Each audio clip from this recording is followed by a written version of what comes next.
Teman-temanku Shalom, berjumpa lagi dalam YouTube channel Tanya Aja Pasti Kujawab. Berikut ini kita akan menyaksikan sebuah video diskusi antara apologet Kristen, yaitu Elia Miron. Seperti apa diskusinya? Mari saksikan video ini dari awal hingga akhir dan semoga memberikan pencerahan ya. Nubuatkan bahwa akan datang anak gitu ya Kak ya. Akan datang anak apa? Anak apa? Ya Yesus Kristus itu sendiri. Lalu menurut kejadiannya mengapa Yudas ini disalahkan gitu? Mengapa Yudas ini, bukankah sebelumnya sudah dinubuatkan bahwa akan datang Yesus Kristus untuk menyelamatkan dunia ini dari peristiwa itu? Kenapa Yudas itu disalahkan gitu dalam kejadian itu Kak? Mengapa Yudas itu disebutkan iblis atau apa gitu? Ya, Yudas memang iblis. Karena dia menjual Yesus itu kan bukan dengan pengetahuan bahwa Yesus harus mati untuk mengampuni dosa. Enggak, dia menjual Yesus karena rakus duit. Jadi pengkhianatan Yudas itu bukan Tuhan yang merancangkan itu. Tuhan tahu Yudas akan mengkhianati dia, tetapi bukan Tuhan yang membuat atau memaksa Yudas mengkhianati dia. Pengetahuan Tuhan tidak menjadi dasar penetapannya. Dia tahu bahwa besok kamu akan berdosa, tetapi bukan Tuhan yang membuat kamu akan berdosa. Paham nggak? Ya. Nah, jadi mengenai Yudas, ketika dia mengutus anaknya itu, dia tahu apa yang terjadi kepada anak itu. Nah, akan ada satu orang nanti ribuan tahun ke depan, ketika anak manusia itu lahir, maka akan ada satu orang yang akan mengkhianati dia. Maka Tuhan mengucapkan hal ini. Apa yang dia lihat ini kepada para nabi ribuan tahun sebelumnya dituliskanlah oleh para nabi. Maka ketika itu terjadi, digenapilah pengetahuan Tuhan yang dia telah beritahu yang disebut sebagai nubuatan itu. Jadi pengetahuan Tuhan tidaklah dasar penetapan Tuhan. Dia tahu kita akan berdosa, tapi bukan dia yang merancangkan kita untuk berdosa. Karena kita punya apa? Free will. Will yang free. Gitu ya. Oke? Ya, Kak. Ada lagi Kak? Boleh lagi? Ya, satu lagi silakan. Ini Kak, mengenai, saya Kristen ya Kak ya. Bukan maksud apa-apa sih. Cuma ingin sekedar tahu aja mengenai agama Katolik begitu Kak. Yang di dalam ibadah itu saya tidak menyebut mereka bahwa mereka menyembah patung yang mereka buat sedemikian rupa, tidak. Tetapi kenapa ada itu Kak? Ada seperti gua Maria, kita berdoa di situ. Terus ada patung-patung Yesus yang di sebagai itu mereka sebagai simbol mereka, padahal di dalam Keluaran itu kan jelas bahwa jangan menyembah bagi patung yang menyerupai apapun, begitu Kak. Ya. Patung itu emang disembah sama mereka. Bertakwah nggak mereka sama patung itu? Saya tidak tahu itu Kak. Nah, mereka tidak bertakwa kepada patung itu, jadi nggak salah. Patung tuh nggak salah. Patung kerubim ada nggak di bait Allah? Di atas tutup pendamaian. Orang Yahudi kan beribadah mengharap situ. Tunduk lagi ke arah situ. Tapi apakah mereka menyembah patung kerubim itu? dengan menyembah ke arah kerubim itu? Hmm. Padahal orang Israel yang dikasih hukum jangan berbuat bagimu patung. Tapi kenapa mereka buat patung kerub? Nunduk-nunduk lagi ke arah patung kerub itu. Lalu mereka menyembah patung. Penyembahan itu harus dipahami apa? Proskunei. Itu artinya apa? Kita harus selidiki. Ya. Iya. Jadi penyembahan itu bukan karena kamu mengarah ke situ menunduk bukan, tetapi memberikan hidupmu untuk ditakwakan kepada Dia yang kamu sebut.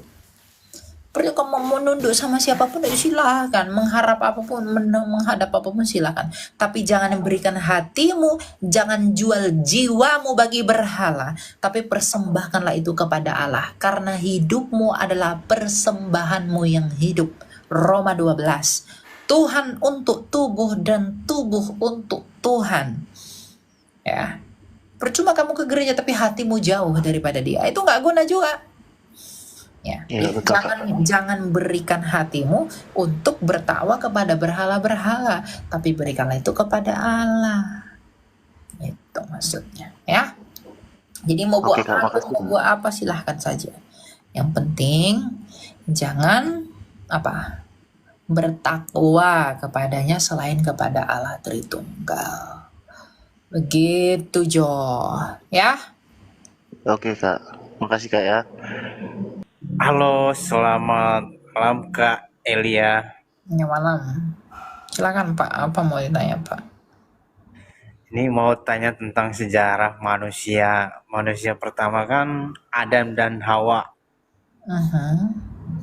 Itu kalau dalam Alkitab kan anak dari Adam dan Hawa kan itu kalau nggak salah cowok semua, yaitu Kain dan Habel. Yang menjadi pertanyaan saya adalah bagaimana untuk mendapatkan keturunan selanjutnya, sementara anak Adam dan Hawa itu cowok semua. Atau misalnya gini, Ada Alkitabmu situ. bentar, atau misalnya gini, kalau misalkan anaknya Adam dan Hawa ini ada yang cewek, apakah mereka itu nikah sama saudara gitu? Ada Alkitabmu situ? Nggak ada sih. Cuman Berarti enggak Kristen kau. ya Kristen Kak, saya cuman pengen mendalami iman gitu. Kenapa enggak ada Alkitabmu di rumah?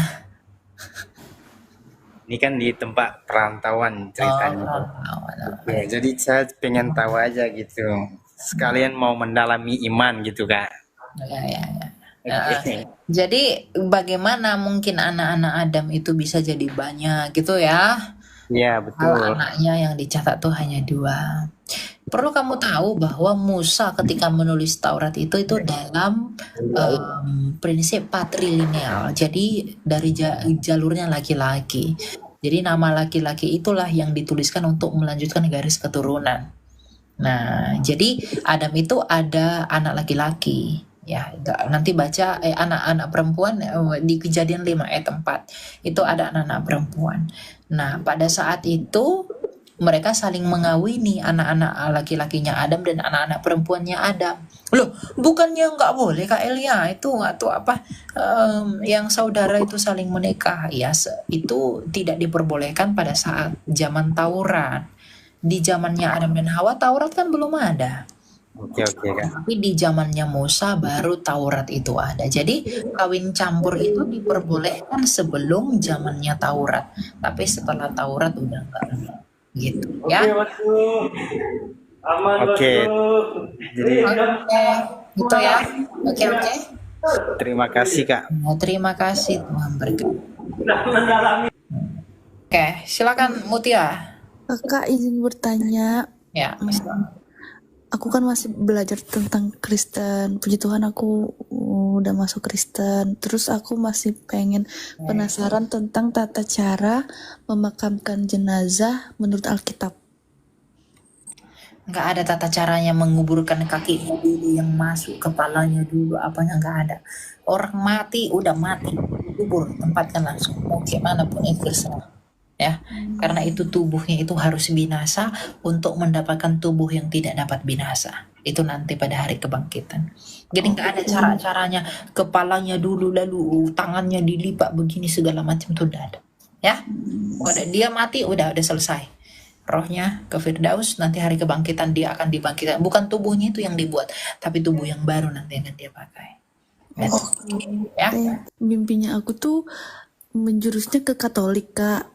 Itu aku kan nggak ngerti awalnya kan, karena aku kayak ada di tempat seperti asrama gitu, nuansa putih-putih dan ketemu Bunda Maria. Habis itu dia bilang ke aku pondasinya kuat. Sudah habis itu hilang, terus nggak lama lagi aku berdoa di Jakarta kemarin bulan Maret dapat mimpi lagi. Aku minta petunjuk. Ini cuma mimpi biasa apa kayak gimana? Soalnya banyak pergumulan dari aku SMA sampai sekarang. Cuman suara itu bener-bener bikin aku merinding sampai sekarang. Tuhan Yesus sudah gitu kenceng, makanya aku udah mulai kuat dengan imanku yang sekarang. Oke, ya udah nggak apa-apa. Tetap bertumbuh dan berkembang dalam iman ya. Jangan lepaskan ya, karena kamu sudah kecap kasih karunia ya. Thank you, Kak. Iya, God bless. Silakan Yanto siapa nih? Yanto Jaki. Saya mau nanya, Oh iya, memang mau tanya Pak. saya pernah mengaku tidak kenal Yesus. Gimana itu menurut Siapa Kakak? mengaku? Saya kepada orang Wah, kenapa kamu bilang kamu nggak kenal Yesus, Pak? Kamu Kristen, Pak? Kristen? Waduh, kenapa itu, Pak? Kenapa bilang nggak kenal Yesus? Gara-gara saya ingin jangan lihat TikTok bertengkar gitu nah maksudnya. Soal debat Kayak agama. mana ya? Oh, maksudnya kayak mana? Jangan lihat TikTok bertengkar. Maksudnya? Iya. Kan banyak Kurang TikTok paham. ini. Nah, lanjutkan. Kayak mana? Jadi saya ngaku HTS gitu. Bapak, Maaf? Mengaku ateis. Oh, mengaku ateis. Oh ya, oke. Lalu? Terus mencela Tuhan juga. Mencela. Iya. Waduh, udah Tidak mencela. mengakui gimana? Lah, oke. Lalu sekarang perasaan Bapak gimana? Ada rasa ketakutan. Rasa ketakutan. Terus hanya ketakutan aja yang ada? Ya ada rasa ketakutan lah, kayak saya bawa mobil rasa kayak bakalan apa gitu. Selain itu nggak ada Bapak rasakan yang lain? Apa gitu yang perlu Bapak lakukan setelah melakukan itu? Bapak nggak terpikir?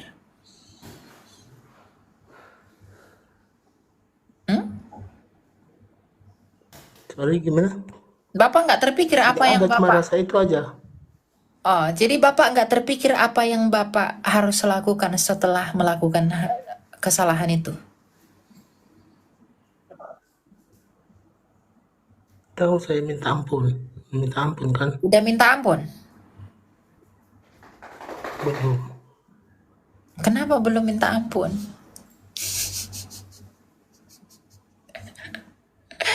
Minta Dan ampun. juga saya jarang ke gereja loh, serius. Nah, kalau jarang ke gereja, maka mulai sekarang rajin ke gereja. Minta ampun sama Tuhan. Sinyal saya jelek, maaf Kak. Iya. Ya. Jadi kalau Bapak jarang ke gereja, mulai sekarang harus rajin ke gereja. Dengar ya? Dengar kan? Halo? Apa tiba-tiba langsung hilang jaringannya? Masalah kayak gini langsung hilang. Tadi nggak hilang, kok jadi hilang? Iya. Berarti sekarang harus apa tadi? Iya dengar. Sekarang harus apa tadi? Harus ke gereja. Ke gereja. Ya, lalu minta ampun sama Ampun sama ke Tuhan. gereja. Betul. Bapak harus niatkan dong minta ampun. Bapak tahu itu salah, Bapak minta ampun sama Tuhan. Bapak minta maaf sama Tuhan. Aduh Tuhan, aku tuh nggak berniat begitu. Ya, kamu minta ampun sama Tuhan. Kamu akui kamu berdosa. 1 Yohanes 1 ayat 9. Ia adalah setia dan adil. Jikalau kamu mengaku dosamu, ia akan menyucikan kamu dari pelanggaranmu. Ya, jadi akui dosamu, Pak. Jangan gengsi sama Tuhan. Ya, kita ini bukan siapa-siapa, nggak usah sok-sokan gengsi-gengsi ya. Jangan makan tuh gengsi. Menghadap Tuhan kok gengsi. Nggak boleh gitu, Iya. ya. Datang ke gereja, jangan malu-malu. Iya. Datang ke gereja, beribadah bersama dengan orang Iya. lain, ya, terima perjamuan kudus, mengakui dosa. Berdoa sama Tuhan, akui dosamu. Jangan gengsi-gengsi, ya. Atau jangan kan orang-orang tuh Oke, kan, siap. Oke. ya, jangan karena bapak laki-laki lu ada orang-orang bilang, alah cupu banget ke gereja laki-laki, lebih baik di kedai tuak atau lebih baik di sini. Jangan ikuti itu, hantu itu. Ya, yang begitu tuh suara-suara yang begitu tuh hantu. Hantu itu bisa pakai orang-orang, Pak, ngomong begitu ya. Jadi mulai sekarang datang ke gereja sekali seminggu yang kita ke gereja, enggak yang tiap hari. Masa nggak mau? Sekali seminggu loh kita ke gereja. Ya kan? Jadi mulai sekarang ke gereja ya, ikuti. Bapak udah berkeluarga, mohon maaf. Belum. Belum. Nah, kalau belum berkeluarga ke gereja lah. Cari Tuhan di sana ya. Siapa tahu nanti Tuhan kasih nanti pendamping buat Bapak dari gereja, kan kita nggak tahu. Nah, gitu. Ke gereja baru minta ampun sama Tuhan, akui dosa dan kesalahan, baru nanti kamu akan diampuni gitu. Jangan malah menjauh dari Tuhan, Pak. Nggak boleh. Nanti Anda makin rusak, ya. Oke, Kita ya, siap. Pak. Kasih, Kak. Ya, semangat Iya, ya. kasih ya. Ya. Jadi Iya, setelah iya, Bapak oke, makasih. setelah Bapak turun dari sini, Bapak berdoa, ya. Minta ampun sama Tuhan ya. Oke. Ya, oke. Oke, Ya. siap. Makasih. Oke, God bless ya. Semangat, Pak. Terus orang, Shalom Kak. silakan flow room, silakan. Saya mau tanya Kak, menurut pendapat Kakak, bagaimana pendapat Kakak mengapa doa atau permohonan kita masih belum kita terima? Padahal dalam ayat Alkitab saya juga nggak tahu persis ya ayat Alkitabnya di mana, ada yang mengatakan mintalah maka engkau akan diberikan. Mohon pencerahannya Kak. Terima kasih. Mintalah maka kamu akan diberikan. Ketuklah maka kamu akan dibukakan. Carilah maka kamu akan Patkan. Nah, orang-orang seperti itu orang-orang yang bagaimana dulu? Oh, misalnya Tuhan, saya mau kekuatan. Ya kamu harus siap sedia kalau Tuhan bawa kamu ke lembah kelam. Itu Tuhan jawab doamu. Karena di dalam kekelaman itu kamu dikuatkan. Oh, Tuhan itu tidak seperti boneka strombolin kita dibuatnya. Kamu minta apa langsung ada. Seperti 5 roti 2 ikan ya kan. 5 roti 2 ikan. Nggak begitu. Tuhan berikan saya sukacita. Kamu pasti diperhadapkan dengan hal-hal yang berduka. Kenapa? Agar alasanmu untuk bersukacita hanyalah Tuhan.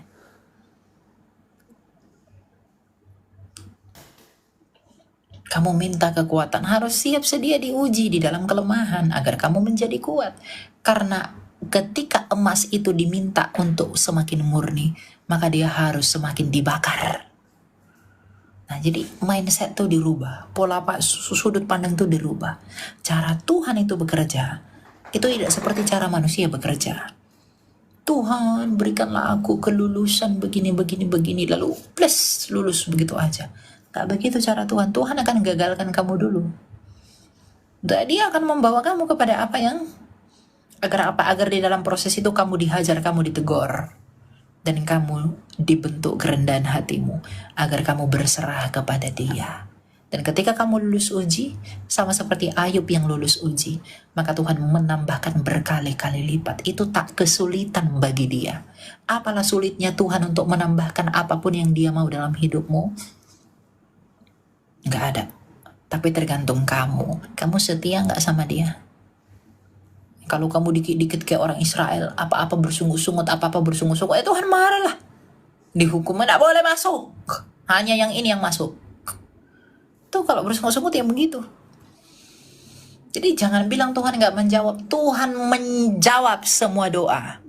Jawaban Tuhan itu ya, tidak, belum. Tapi Tuhan tidak mengabulkan semua doa. Ketika Tuhan saya minta, Tuhan berikanlah saya pacar Tuhan.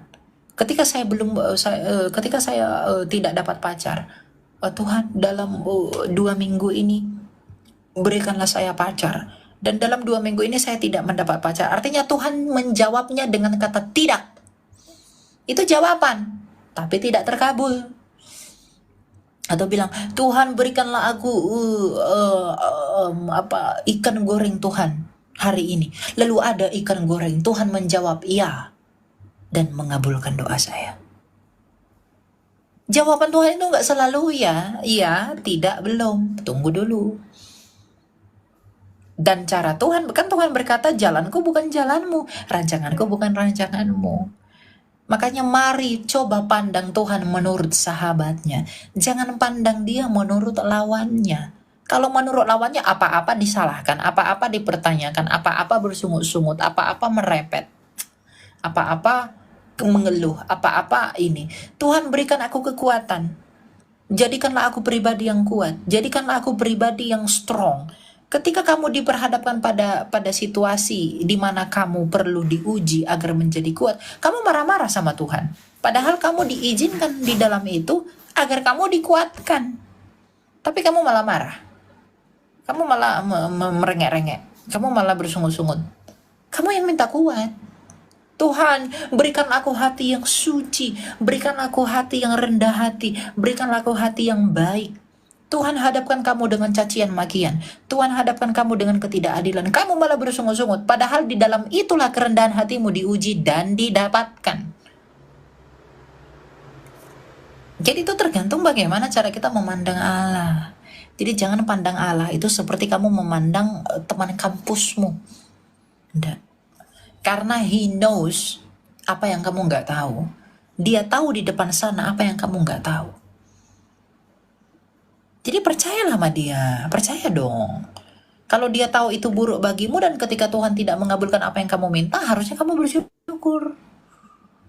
Karena dia tahu apa yang di depan. Kalau dia izinkan itu, kamu kena, kamu marah juga kan sama dia.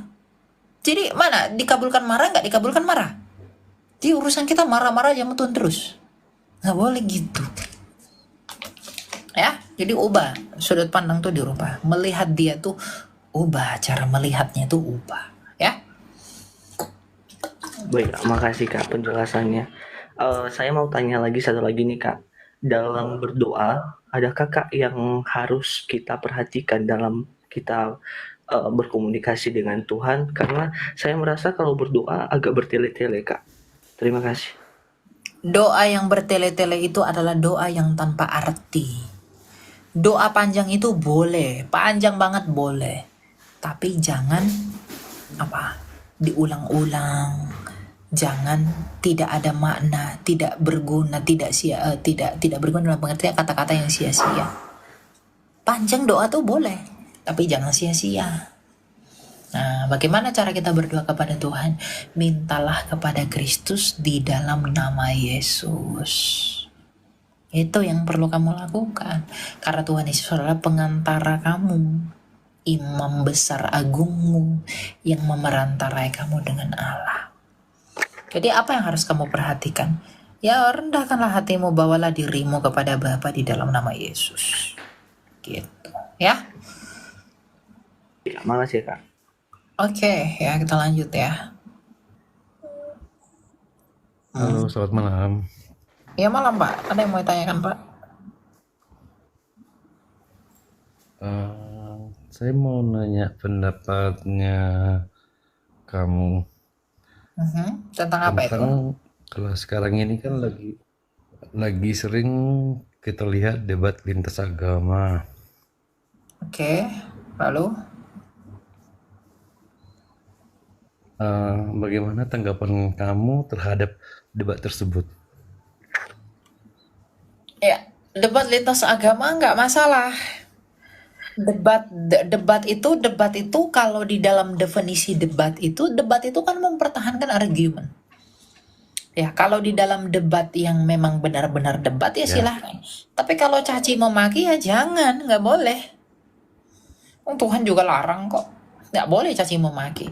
Tapi berdebat tuh boleh sebagai tanda kita itu konsisten mempertahankan dan mempertanggungjawabkan iman. Debat silakan debat. Debat itu kan metode. Tapi kalau caci maki ya jangan. Tidak boleh. Ya. Gitu ya, apa si Pak siapa tadi? Nah, selama ini kan Kak yang Kenapa itu?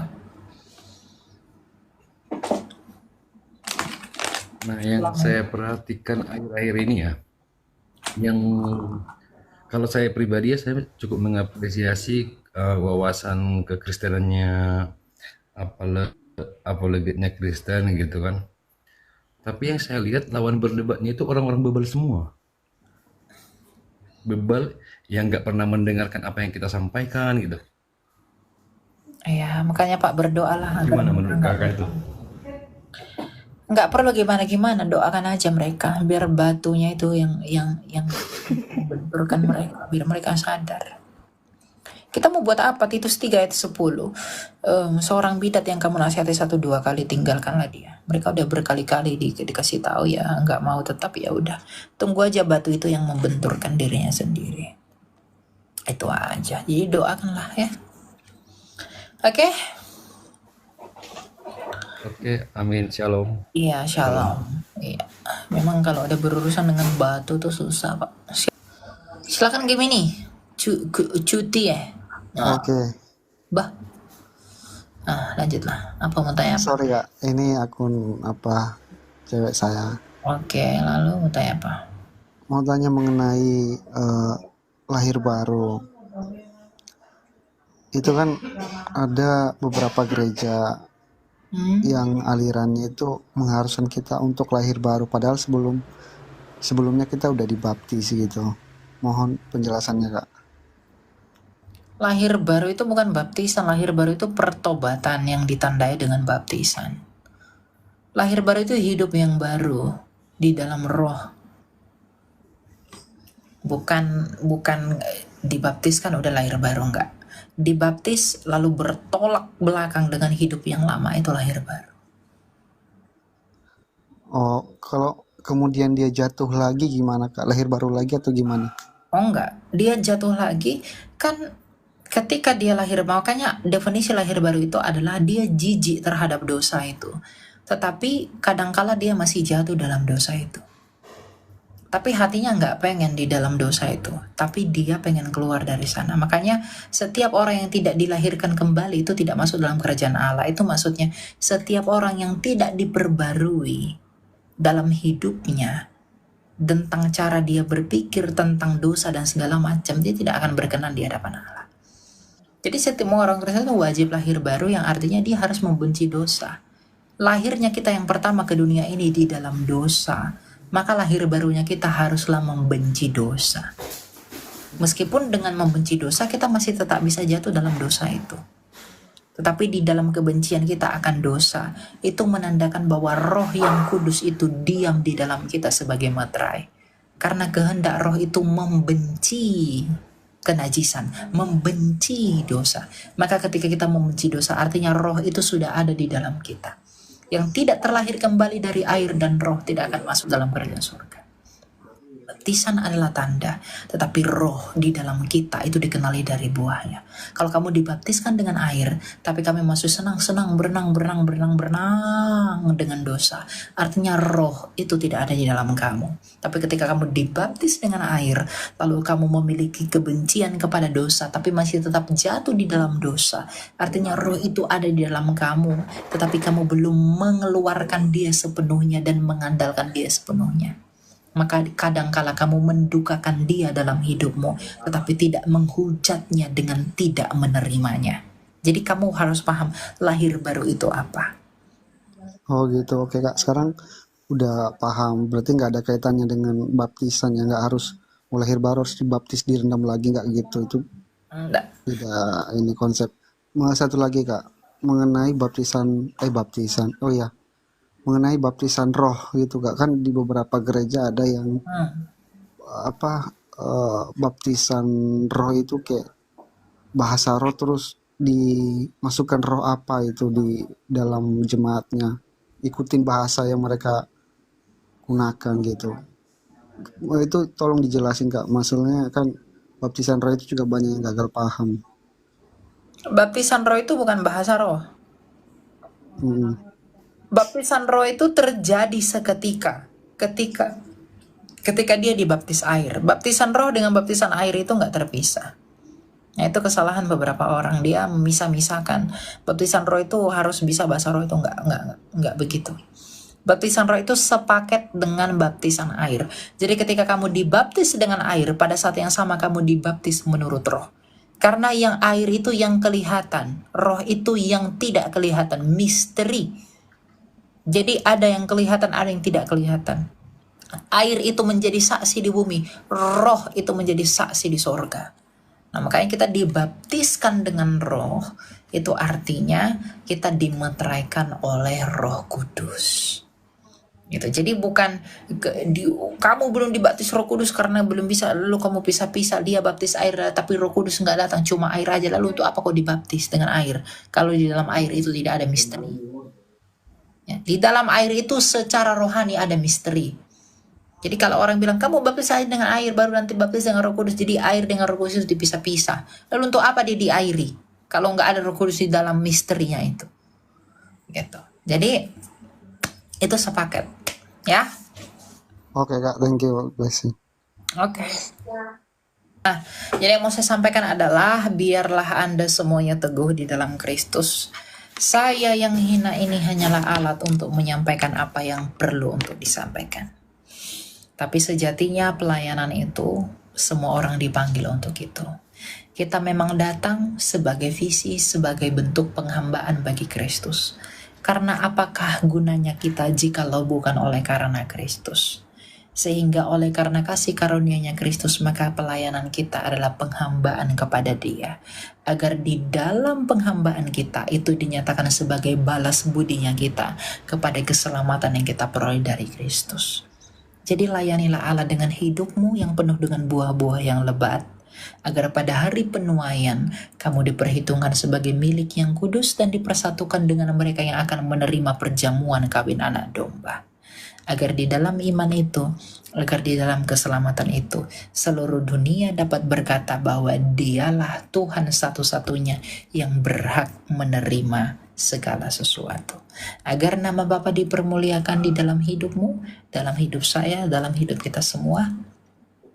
Karena hal terbesar yang bisa kita banggakan sejauh ini adalah salibnya Kristus. Setelah itu, nothing. Yeremia 9 ayat 23 dan 24. Janganlah bermegah oleh karena kekayaanmu, kekuatanmu, atau kebijaksanaanmu.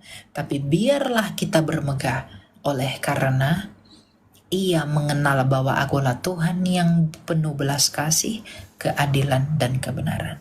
Jadi marilah selalu setiap hari senantiasa belajar untuk mengenali dan menyelami belas kasih-Nya Tuhan, melihat keadilan Tuhan, dan memahami kebenaran Allah di dalam kasih dari Bapa, di dalam keadilan di dalam Kristus, dan di dalam kebenaran dari Roh, agar kita juga turut dipersatukan di dalam persekutuan yang kekal itu oleh anugerah. Jadi Tuhan memberkati Anda, Tuhan memberkati saya pribadi, memberkati kita semua. Doakan saya, dan saya akan mendoakan kamu setiap harinya. Puji Tuhan, kita sudah bersama-sama menyaksikan dan mendengarkan akan video diskusi agama bersama dengan Elia Miron, di mana kepadanya ditanyakan mengapa orang Kristen mempersalahkan Yudas Iskariot yang mengkhianati Yesus. Bukankah memang sudah dinubuatkan bahwa Tuhan Yesus Kristus itu harus mati dan dia harus diserahkan untuk dia bisa menggenapi rencana Allah. Tetapi Elia Miron telah memberikan akan penjelasan yang sangat baik.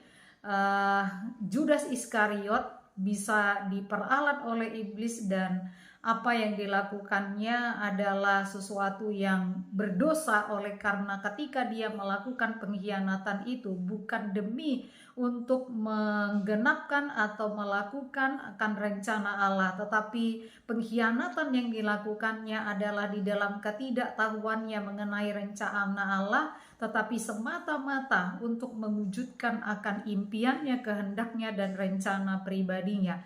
Karena itu teman-teman, setiap orang percaya penting sekali untuk tetap waspada, untuk tetap mengontrol diri agar tidak sewaktu-waktu dapat digunakan ataupun dipakai iblis untuk melakukan perkara-perkara yang tidak berkenan kepada Tuhan. Oleh karena itu kita perlu sekali untuk tetap waspada dan tetap kita berhati-hati di dalam mengambil suatu keputusan ataupun tindakan-tindakan di dalam kehidupan kita agar tidak bersalah dan tindakan kita akhirnya bisa sejalan dengan kehendak Tuhan. Tuhan Yesus memberkati.